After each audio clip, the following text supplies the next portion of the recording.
আসসালামু আলাইকুম আমার প্রিয় দশম শ্রেণীর ছাত্ররা, আশা করি তোমরা বাড়িতে খুব ভালো আছো।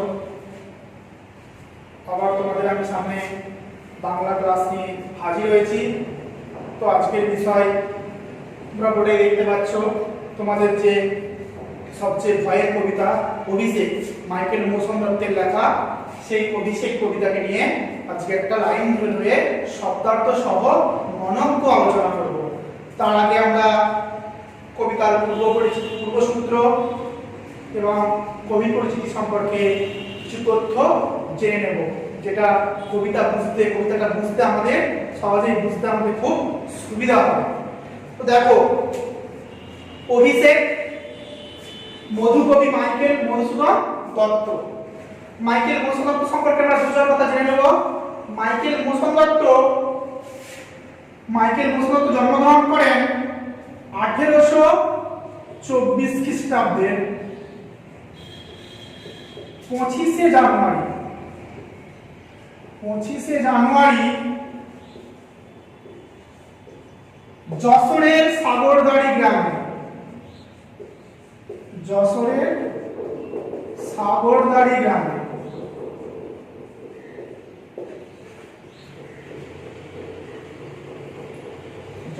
সাগরদাড়ি গ্রামে মাইকেল মধুসূদন দত্ত 1824 খ্রিস্টাব্দের 25শে জানুয়ারি যশোরের সাগরদাড়ি গ্রামে জন্মগ্রহণ করেন।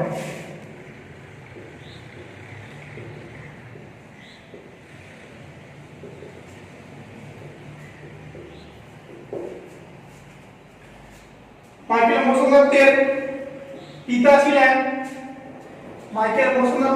ছিলেন রাজনারায়ণ দত্ত। মাইকেল মধুসূদন দত্তের পিতা রাজনারায়ণ দত্ত।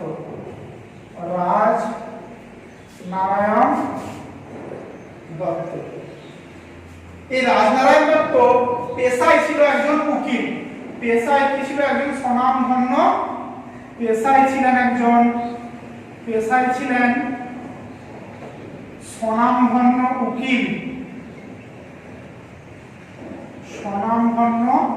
উকিল। মাইকেল মধুসূদন দত্তের মাতা ছিল জাহ্নবী দেবী।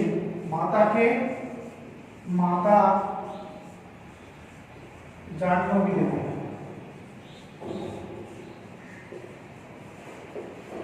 তো মাইকেল মধুসূদন দত্তের পিতা রাজনারায়ণ দত্ত পেশায় উকিল থাকায় তিনার পিতার সঙ্গে অনেক স্বনামধন্য উচ্চশিক্ষিত লোকের সঙ্গে কথাবার্তা হতো, উঠা বসা হতো। সেই উচ্চশিক্ষিত লোকের কথাবার্তা শিখে, কথাবার্তা দেখে তাদের সঙ্গে উঠা বসা করতে করতেও মাইকেল মধুসূদন দত্ত উচ্চ ভাষায় কথা বলতে শিখলেন এবং উচ্চ শিক্ষায় শিক্ষিত হয়ে উঠলেন। প্রথমে তিনি ইংরেজি সাহিত্যকে বেছে নিয়েছিলেন। 1849 খ্রিস্টাব্দে তিনি খ্রিস্টান ধর্ম গ্রহণ করেছিলেন। তার জন্য তার নাম হয়েছিল মাইকেল মধুসূদন দত্ত। মাইকেল উপাধিটা এসেছিল। তারপরে তিনি ইংরেজি ভাষায় প্রথমে লিখেছিলেন দ্য ক্যাপটিভ অফ লেডি। লেখার পরে তিনি লিখেছিলেন the vision of the past. তারপরে তিনি আস্তে আস্তে বাংলা ভাষার প্রতি আকৃষ্ট হতে থাকলেন। তিনি তার প্রথম কবিতা লিখলেন বঙ্গভাষা, অর্থাৎ আমাদের মাতৃভাষাকে নিয়ে লিখতে লাগলেন বঙ্গভাষা নামক কবিতাটি। এছাড়াও তিনি লিখেছিলেন মেঘনাদ বধ কাব্য নামে একটা মহাকাব্য। সেই মেঘনাদ বধ কাব্যেরই অন্তর্গত হচ্ছে তোমাদের এই অভিষেক কবিতাটি। এছাড়াও তিনি যে সমস্ত কাব্যগুলো লিখেছিলেন, তিলোত্তম সম্যক কাব্য, বীরাঙ্গনা কাব্য, ব্রজঙ্গনা কাব্য, আর আমি বললাম তার মহাকাব্য হচ্ছে মেঘনাদ বধ। সেই মেঘনাদ বধ কাব্যের অন্তর্গত হচ্ছে তোমাদের সেই অভিষেক কবিতাটি। এছাড়াও তিনি তার সার্থক নাটক কৃষ্ণকুমারী কে রচনা করেছেন। তাছাড়াও তার নাটক হলো শর্মিষ্ঠা, পদ্মাবতী। এছাড়াও তিনি দুটো প্রহসনমূলক নাটক লিখেছিল। একটা হচ্ছে একে কি বলে সভ্যতা, দ্বিতীয় নম্বর হচ্ছে বুড়ো শালিকের ঘাড়ে। এইভাবেই তিনি আমাদের বাংলা সাহিত্য জগৎকে উন্নতির পথে নিয়ে গেছিলেন এবং বাংলা সাহিত্য জগতে তার অবদান অনস্বীকার্য হয়ে গেছে। এভাবে তিনি আগিয়ে যেতে যেতে তিনি একদিন হঠাৎ করে 1873 খ্রিস্টাব্দে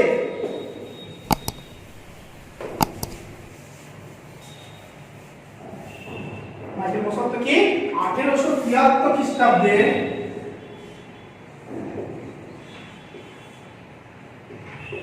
29শে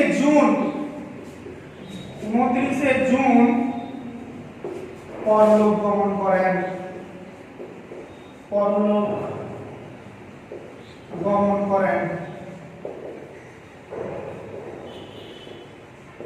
অর্থাৎ মারা যান। কিন্তু তিনি মারা যাওয়ার সত্ত্বেও তিনার যে সাহিত্যের প্রতি যে অবদান, যে ইংরেজি সাহিত্য এবং বাংলা সাহিত্যের প্রতি তিনার যে আকৃষ্টতা, সেটা আমাদের কাছে আজও অমর হয়ে রয়ে গেছে। আমরা সে কথা ভুলতে পারবো না। তিনি নেই তো কি হয়েছে, তিনার লেখা আমাদের কাছে আজও রয়ে গেছে। এভাবে বাংলা সাহিত্যে এবং ইংরেজি সাহিত্যে মাইকেল মধুসূদন দত্ত একটা বিরাজ করেছিল। এরপরে আমরা চলে আসবো তোমাদের যে মূল কবিতা অভিষেক। দেখো, অভিষেক কবিতা আসার আগে তোমাদের পূর্বসূত্র সম্পর্কে আমি আগে বলবো। আগে বলে দিই, অভিষেক কবিতাটা লিখেছে মাইকেল মধুসূদন দত্ত। অভিষেক শব্দের অর্থ কি? অভিষেক শব্দের অর্থ কি? অভিষেক শব্দের অর্থ হচ্ছে বীর সেনাপতি পদে নিযুক্ত হওয়া। বীর সেনাপতি পদে নিযুক্ত হওয়া।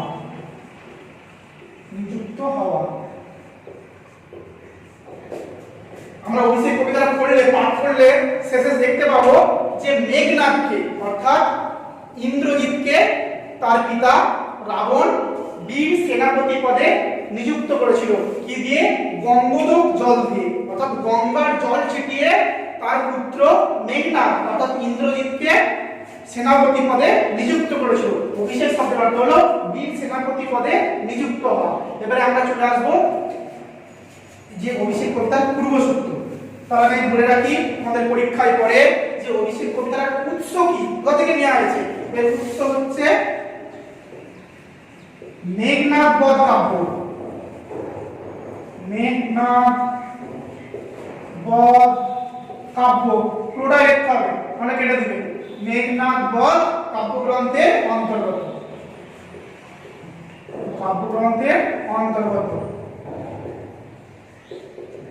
অর্থাৎ অভিষেক কবিতাটি তোমাদের মেঘনাদ বধ যে সার্থক মহাকাব্য মাইকেল মধুসূদন দত্ত রচনা করেছিলেন।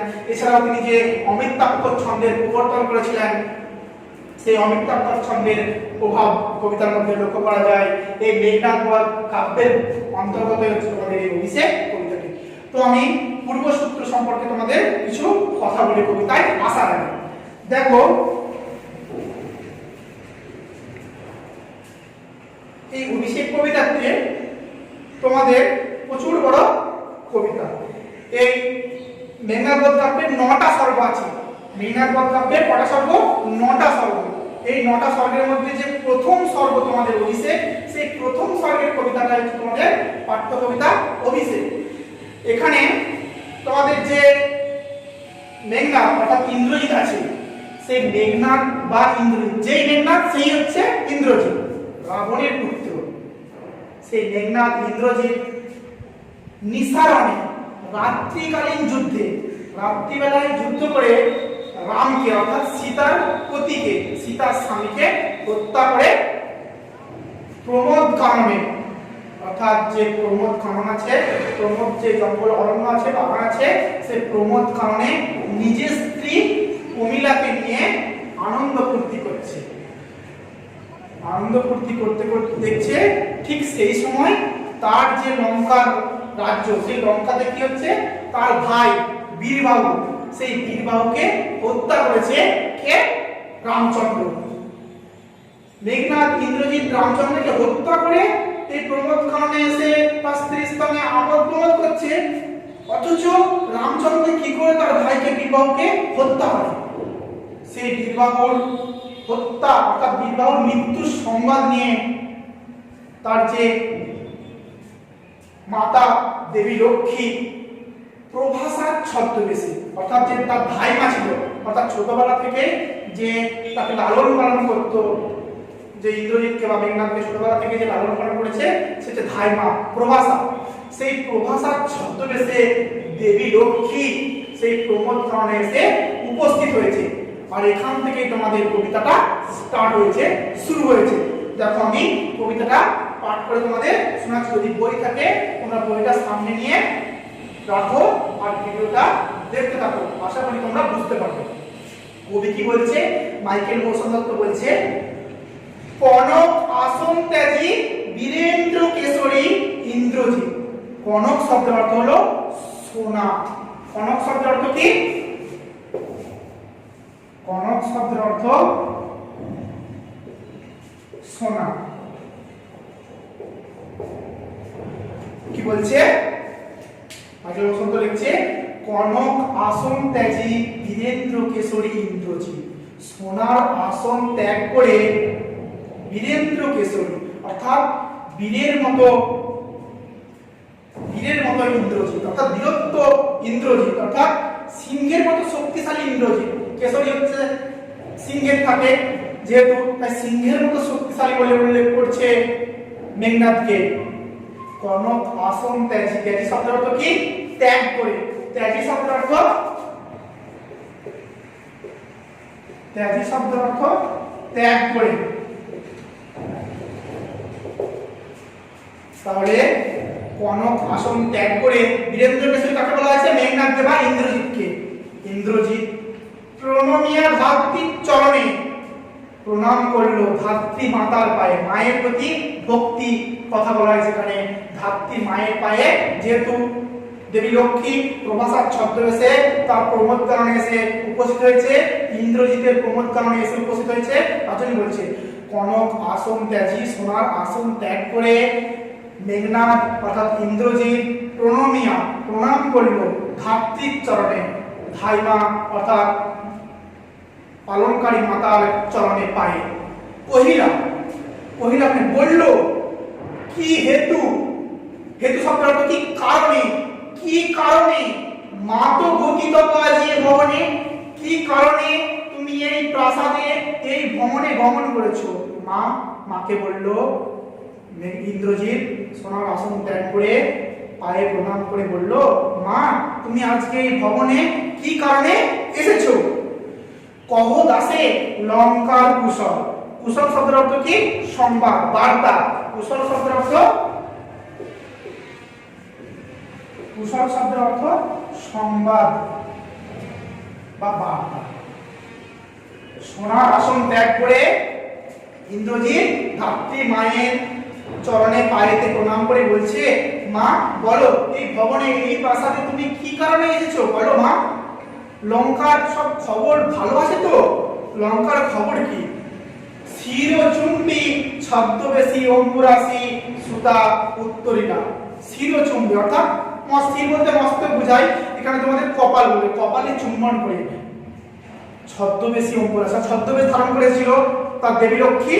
অম্বুরাশি সুতা বলতে এখানে দেবী লক্ষ্মী অর্থাৎ তার মাতা, কিন্তু তিনি প্রভাসা তার ধাইমার ছদ্মবেশে ছিল, কিন্তু তিনি ছিলেন অম্বুরাশি সুতা, অর্থাৎ দেবী লক্ষ্মী হচ্ছে সমুদ্র কন্যা ছিল, অর্থাৎ সমুদ্র মন্থনের সময় যে বিষ উত্থিত হয়েছিল তার সেই সমুদ্র থেকে দেবী লক্ষ্মী উঠেছিল বলে দেবী লক্ষ্মীকে অম্বুরাশি সুতা বলে পরিচিত করে। অর্থাৎ সুতা মানে কন্যা, অম্বুরাশি বলতে সমুদ্র কন্যা। তাহলে অম্বুরাশি সুতাকে দেবী লক্ষ্মীকে অম্বুরাশি সুতা বলা হয়। পরীক্ষায় পড়ে অম্বুরাশি সুতাকে, অম্বুরাশি সুতা হচ্ছে অম্বুরাশি সুতা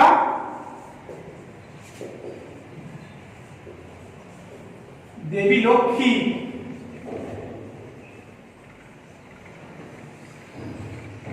অর্থাৎ সমুদ্র কন্যা। অম্বু হচ্ছে অম্বু শব্দের অর্থ হচ্ছে, অম্বুরাশি শব্দের অর্থ হচ্ছে সমুদ্র, সুতা মানে কন্যা, দেবী লক্ষ্মী হচ্ছে সমুদ্র কন্যা। অম্বুরাশি হচ্ছে দেবী লক্ষ্মীকে বলা হয়।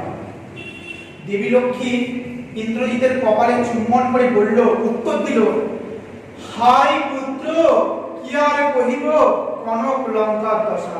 হাই আমার পুত্র, ইন্দ্রজিতের কপালে চুম্বন করে বলছে, হাই রে পুত্র কি আর বলবো লঙ্কার দশা, লঙ্কার যে খারাপ দশা এই লঙ্কার খবর কি বলবো আর বল। ঘোর তরণে হতপ্রিয় ভাই তব বীর বাহুবলী।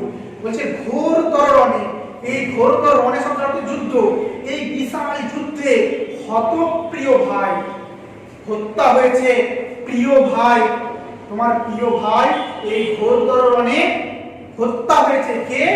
মেঘনাদ অর্থাৎ ইন্দ্রজিতের ভাই বীরবাহু। এই বীরবাহু ঘোর তরণে যুদ্ধ হয়েছে। আর এই বীরবাহুর হত্যার সংবাদ শুনে তার শোকে মহাশোকী রাক্ষস ধীপতি। আর এই তোমার ছোট ভাইয়ের, তোমার প্রিয় ভাই বীরবাহুর মৃত্যু সংবাদ শুনে রাক্ষস বংশের অধিপতি অর্থাৎ রাক্ষস বংশের রাজা রাবণ শোক প্রকাশ করছে, দুঃখে কাতর হৃদয় যন্ত্রণায় ছটফট করছে।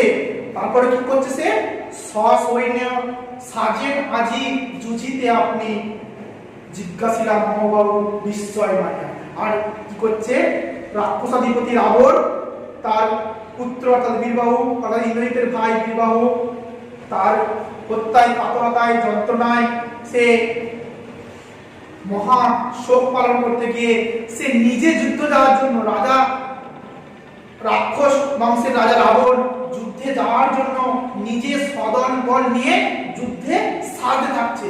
তখন জিজ্ঞাসা মহাবাবু বিস্ময় মায়া, জিজ্ঞাসা করলো মহাবাবু মহা শক্তিশালী ইন্দ্রজিৎ মেঘনাদ বিস্ময় প্রকাশ করলো, অবাক হয়ে বলল, মায়ের কথা শুনে অর্থাৎ মায়ের কথা শুনে অবাক হয়ে গেল এবং বিস্ময় প্রকাশ করলো। অবাক হয়ে গিয়ে বলল, কি কইলা ভগবতী? মাকে ভগবতীর সঙ্গে তুলনা করছে, মায়ের প্রতি একটা আত্মসম্মান ভক্তি প্রেম নিবেদন করছে। কি কইলা ভগবতী? তুমি কি বললে ভগবতী? কে বলিল কবে প্রিয়ানুজে? কে বলিল যে প্রিয়ানুজ প্রিয়যুক্ত অনুজ আমার প্রিয় ছোট ভাইকে কে বধ করলো? কে কবে বধ করলো আমাকে বলো ভগবতী, তুমি আমাকে বলো যে আমার এই প্রিয় ভাই বীরবাহুকে কে কবে হত্যা করলো? নিসারণে সংহারিণু আমি রঘুবরে। আমি তো নিসারণে মানে রাত্রিকালীন যুদ্ধে, আমি তো রাত্রিকালীন যুদ্ধে রঘুবরকে অর্থাৎ রামচন্দ্রকে যুদ্ধতে হারিয়েছি। রাত্রিকালীন যুদ্ধকে তো আমি ওকে হারিয়েছি। আর কি করেছি? খণ্ড খণ্ড করিয়া কাটিনু বরিশি প্রচন্ড স্বর বৈরী দলে। আর তাকে তীর স্বর নিক্ষেপ করে ওই শত্রু দলকে খণ্ড খণ্ড করে, বৈরী দল শব্দের অর্থ কি? বৈরী দল শব্দের অর্থ হচ্ছে শত্রু দল। ওই শত্রু দলকে খণ্ড খণ্ড করে আমি কেটেছি। আর তুমি কি শোনালে আমাকে ভগবতী মাতা যে আমার প্রিয় ভাইকে হত্যা করলো কিভাবে সে? আমি তো তাকে রামচন্দ্রকে রাত্রিকালীন যুদ্ধে অর্থাৎ রঘুবরকে রামচন্দ্রকে রাত্রিকালীন যুদ্ধে খণ্ড খণ্ড করে কেটে সে শত্রুদলকে হত্যা করেছি। তবে এ বারতা, এ অদ্ভুত বারতা জননী কোথায় পাইলে তুমি? শীঘ্র কহ দাসে। তবে তুমি এই বারতা, এই সংবাদ, এই খবর, এই অদ্ভুত বার্তা, এই অদ্ভুত খবর, এই অদ্ভুত সংবাদ জননী মা কোথায় পাইলে তুমি? কোথায় তুমি পেলে যে রামচন্দ্র আমার প্রিয় ভাইকে বীরবাহুকে হত্যা করেছে? এই অদ্ভুত খবর তুমি কোথায় পেলে বলো? আমি তো রামচন্দ্রকে হত্যা করে এসেছি রাত্রিকালীন যুদ্ধে, তার সত্ত্বেও রামচন্দ্র কি করে আমার প্রিয় ভাইকে হত্যা করতে পারে? তুমি বলো মাতা জননী, তুমি আমাকে বলো। শীঘ্রই তোমার এই দাসকে, তোমার এই সন্তানকে, দাস অর্থাৎ দাস বলে তুলনা করছে মায়ের কাছে, এই দাসকে তুমি শীঘ্রই বলো, তাড়াতাড়ি বলো। এটুকুই এই পরিচ্ছেদের মাধ্যমে বুঝেছি যে পরের ক্লাসে বাকি অংশটা করাবো। আসসালামু আলাইকুম।